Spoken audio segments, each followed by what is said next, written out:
Looked pretty good against Michigan, didn't he?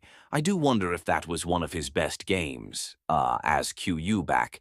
The one thing I'm still searching for out of Quinn, I thought he was much better deep ball thrower against Michigan. That was a big question mark I had about him. Thought he was really... Think he's actually been good the first two games. Now it's sideline stuff. Still, some of those more challenging downfield throws, they challenge him a little bit. He benefits from the Steve Sarkisian offense and a not great quarterback class, though. Quinn years look pretty damn good. The first 2 weeks, I just want to see a little bit better, more NFL throws. Like he can make every throw.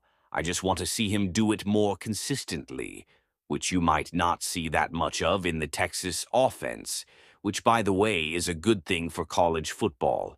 It makes life easier. I think Quinn Y has a chance to be quarterback one. If he keeps this level of play, if this growth that we have seen so far, through 2 games, stays consistent, who will be QB1 in this year's class?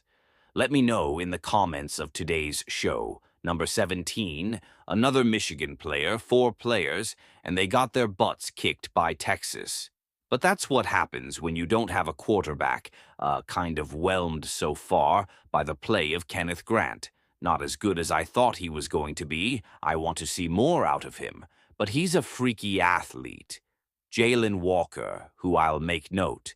Mel has not caught up with the times yet. He's not a linebacker. He's listing him as a linebacker. He means like outside linebacker, 34 edge rusher. I hate that Mel does it. He was great against Tech or against Clemson.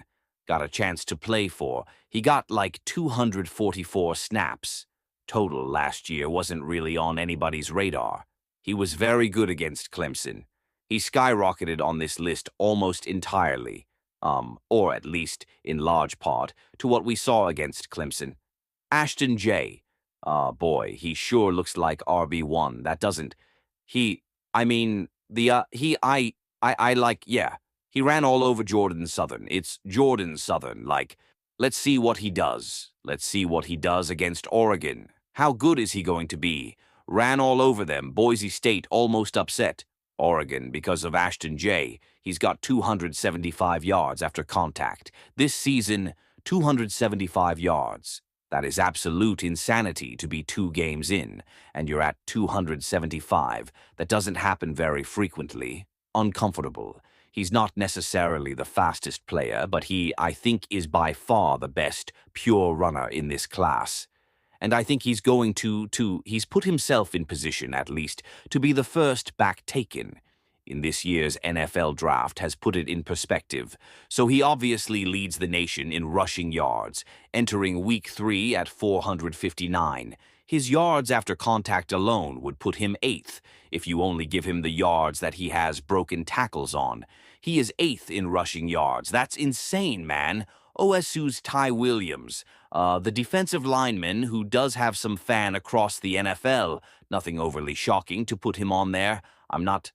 I think it's still a lot of projection involved with him, but there's a lot of OSU players who are going to be in that top 50 conversation.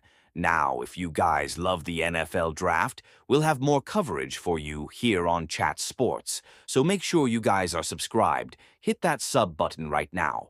Let's go to Emory Jones. I'll go a little bit quicker on some of these, 'cause I'm getting a little bit long-winded, which, you know what? Maybe it's fine. Kind of didn't think he had a great game against USC. Again, the run blocking for LSU, new coaching staff, maybe is to blame there. I think there's a lot more room to grow as we get an SEC play there. Siobhan Rell. It's kind of funny how much Mel's board looks like Dan's board, by the way. That's kind of funny how that panned out. Maybe they both know what they're doing. They are professionals, after all. ECU's corner, it's been targeted for 12 times. Has allowed 4 yards this year. That's pretty good.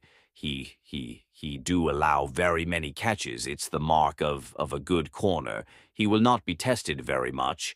I suspect in conference games this season. Arante Esser, the tackle out of Minnesota, a big boy up front, a very large human being, which for whatever reason Minnesota's had a few of those guys come through. He's listed at 66, 3,300. He's massive better last year than what we've seen so far, but that's okay. Nick Scorton out of Texas A&M, the transfer from Purdue. A very nice 69 snaps this year. The Notre Dame offense is probably just bad, so I thought his play overall maybe was just it. It was good. Again, SC play to come there. And one of my favorite players this year, Deion Walker out of Kentucky. You don't find players who are utilized the way that Deion Walker is. They've given him 4 off-ball snaps this year. You know, guys know how big he is. He's 66,345, and they put him off-ball. They put him 7 times outside as an edge rusher. They did that a bunch of 23. Like, it's unbelievable. His size,